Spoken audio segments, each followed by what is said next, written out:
I'll be showing you how to quickly fix any 404 errors for your Shopify product. So first up, a 404 error basically means that the page you went to doesn't exist. So I'll be going over some common ways which we can check, as these usually are the reason there is a 404 error. So the first one we'll take a look at is just that your product is not active. So you might have the URL correctly set up, but maybe your product isn't scheduled to be published yet and it's not going to be found.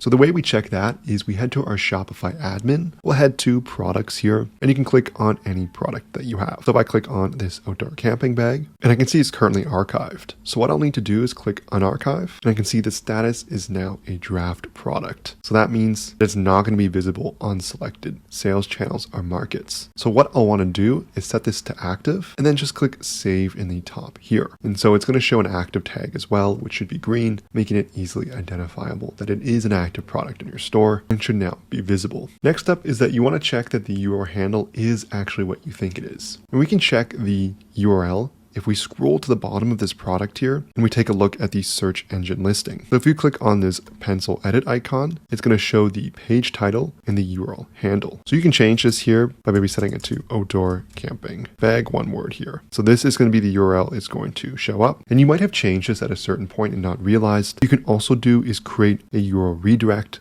So this makes sure that you don't break any pre-existing linking to the old URL. So a redirect is just going to take the old URL that was there and then redirect it to your new page automatically. So if you have ads linking to the old URL, or if there are people who have talked about your product and also linked to it, we can create a redirect easily just by checking this off here. So if I click save again, this will be the current URL for page. So that's something that's useful to check there. Last option I suggest is just to make sure you're checking things in an incognito browser or a different one, as there may be some cached content causing it to not show directly. Something I always do as well is I go and check it on my phone, as I'm usually working on my computer, and this just gives a completely new to make sure I'm actually loading it correctly. Before we go, I want to mention my very own app called Profit Calc. It's the one-click profit calculator available for your Shopify store, making it extremely easy to understand how much money your store is actually making. It syncs seamlessly with all the different ad platforms, cost of goods sold, and many other metrics, so you can start understanding your store in a glance. All you have to do is select the date range you're looking for to get real-time profit calculations, as well as many other analytics and reports, so you can start making smarter business decisions. There's a 15-day free trial, so you can test drive everything for yourself. I'll leave a link in the description below, but you can also find it in the Shopify App Store just for searching for Profit Calc and then looking for this logo here. So this concludes the video on how to quickly fix 404 errors for your products. If this video helped at all, I would love it so much if you smash that like and subscribe button below.